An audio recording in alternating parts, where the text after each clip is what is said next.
Hello, welcome back to Loud Techie. So, in this series, we've been seeing how to kickstart a side project or a startup and then do it parallelly when you are working and validate, design, and get the product to the MVP stage.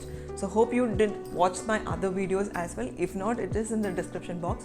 Go check them out and then come back to this series. So now we've created a wireframe, we've validated the idea, we've gone through things, we decided how to track one place to another, looked at the analytics, all that is done. Now we move to the design phase. Now you can take a decision, like if you are at least a little bit okay with design and ready to learn tools like Figma or XD and then decide to design your whole app or website, well and good, but if you don't know that already, maybe learning that at this point of time and then starting to design and then finishing it might take forever, which I wouldn't really suggest. But we have a quick hack where you can outsource this work to someone inside India, outside India, because in general, if people in the US they have projects, they will always outsource it from people in India. Now, if you are in India, you're very lucky that you can do it inside India itself, which is much cheaper. And you can also outsource with people in Pakistan, Ukraine, quite a lot of people are there. It's quite a lot of competitive market, quite a lot of designers and freelancers are available. But how to pick the right one for your project is always a question. How to do it with tools, online websites, how to find one without losing a lot of money, how to measure your success, is that good? If you do not have a good sense of design, how do you know if this is a good design? There are quite a lot of things which is a little complicated in the design phase. So today in that phase, I'm going to tell you how to find the right designer for your project. So let's get into my screen. And before that, if you haven't subscribed to this channel and you find this channel informative, definitely consider subscribing and also like this video, so I will know you like startup and side project sort of videos. So let's get into the screen for real.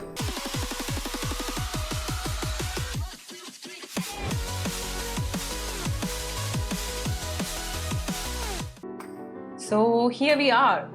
And before we go and talk about the designing tools and how to hire designers, I'm going to tell you one quick tips or a suggestion that I've experienced personally trying the side projects for years together is that never go with people that comes with reference as friends, someone who's working full time, and then asking them, hey, can you work or help me with this thing. There's two catches with this particular approach where when they are working somewhere and they are not a dedicated freelancer, then they will have 1,000 things to do and it's going to take forever, and you should have deadlines and you should have some commitments into your project. That comes mostly with payment and paid freelancers. These people would be wasting your time talking about it and it would never come to you. This personally happens with me, so I will always pick even the freelancers who've been working, who's doing freelance work, they're pretty good. But someone who's a designer full-time and you are the one who's going to introduce them as a freelancer is a big no-no. This is from my experience. So this is Dribbble, and many of you might know this is like a powerhouse or a social media site for designers, and this has quite a lot of designs from people around the world. Now you have to pick the right one. Obviously people will post only their best work here, or sometimes people might also copy paste the others' work. There's no way to really verify that and things like that. So if let's say you are going to do an application for your cycle site, and you can pick someone who does both UI and UX. I know these are two different things, but still at this stage you don't really need someone who has to create a proper prototype and then you move out to a proper designer. That's a lot of work, of course, you can do when your product is like up and running and it has some fun from you or from others. But now you are more of testing the water with your prototype. you want to test it with the users. So at this stage, after your wireframe is done, I suggested you to create your own wireframe. You can also do it in a paper or with Balsamiq or tools like that. There's a video about that I've created, maybe you should check. But this design is everything. It's going to give the presence of your application, the presence of how your application is going to look to the users. Now you have to do some serious research about who is going to take up this work in the price that you're thinking about. Still deliver it on time and they don't cheat you, because these are people in the internet and you don't know are they good, are they legitimate, and do you have that time, do you find that rapport with that person? So quite a lot of questions here. You might not necessarily lose a lot of money because of the reason when you go with Upwork and Fiverr and all that, you have a guarantee that you have to accept the project, only then the payment goes to them. If you cancel it, then you get the money back. So it's a safe bet. You will waste a lot of time with these designers, so you have to be careful on that. So this person called Kotsia Sobal has updated this, and you can pick something that suits your style. Not that just because they've updated something like this is how they will be designing all their work. Even if you get some of the other hope that this person can try, it's still okay. Sometimes it's not just people, it is also agencies who will update their work. And if you have good fund and if you have a good leverage with your project, you can definitely go with Dribbble. You have very good quality designers out here. So this is method number 1, where you can go and then contact them directly. Dribbble doesn't give you that option where you can go and then do all your work done here, get the designs delivered, and then you can go with it. I don't think Dribbble has an option here, but this is more like a Pinterest where you can check out their designs and then reach out to them directly.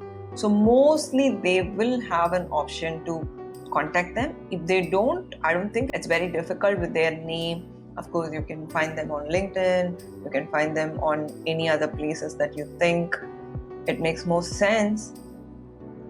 Then hire them as in person. Here, the risk of they doing a bad job and then you losing money is also much higher. But to test that, if you find their design pretty good and you can find the same person, try to find that same person in Upwork or Fiverr. So I personally like Upwork because it has a lot of designers, especially for something like a side project, because it's much cheaper than the freelancers you find in the other platforms.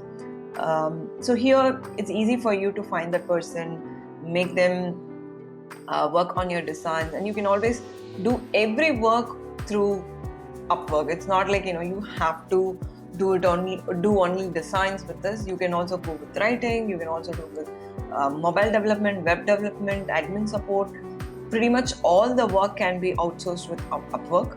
So I personally like Upwork, where you just go and post a job. Of course, you have to log in. So here I have created some work for mobile development, illustration, and things. You can also post a new one. Here, when you post a new one, you have to be very clear about what you want. At the same time, you don't have to be talking about all your project idea and product ideas. You can give a high level, but you have to be very clear about what you are expecting. Is that development just on the iOS? Is that designing only on iOS? Is that designing only on Android? Or what do you want? All those details needs to be carefully said, so the right people will reach out. It's not like it's a risky business or anything, but then unnecessary contacts wouldn't really come and talk to you. You can be clear about how much you can pay, what you're expecting, making sure you compare it with others, and then find the right person. You can also go find their work. If you don't find them on Dribbble, then you can come back and then check their skills, what they have done. This is particularly with the development, but you can also find their portfolio when they are designers. You can see their rating. Like I said, it's super safe. You can pay them money, and only when you accept, that is exactly when the money goes to their account. Otherwise, it just gets refunded to your account. So it's safe. With your wireframe, your explanation also becomes easier. You have to maintain every conversation inside Upwork, otherwise it's not legal. Once you do, you will get a lot of proposals for each and every job. You have to check their proposals, you have to go check them on LinkedIn, see how their work is, what are they doing, are they doing it full time, are they part of an agency? All that needs to be done. It's a easy 1 to 2 days of job, and Upwork also suggests the best match to you with your job requirements.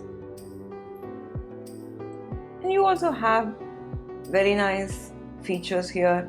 You can go with 2 ways. One is per hour, otherwise it's a fixed price.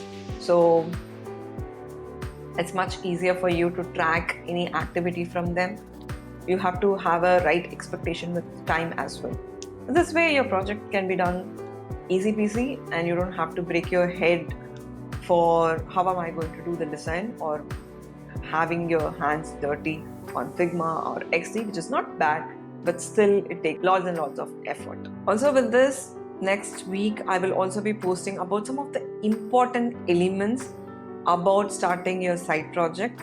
And before that, if you haven't subscribed to this channel, subscribe to it, because we just started like a quick hobby during the lockdown, and today there are quite a lot. I think 29 videos are there and 891 people have subscribed to it, and it has become a part of our job pretty much every single week, though all of us have a regular and a main job happening. So thanks for all the support and all the love that you've been spreading. Also let us know what kind of topics that you like to see.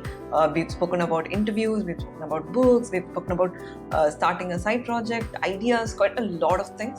Now you have to tell us what next after the side project series goes down.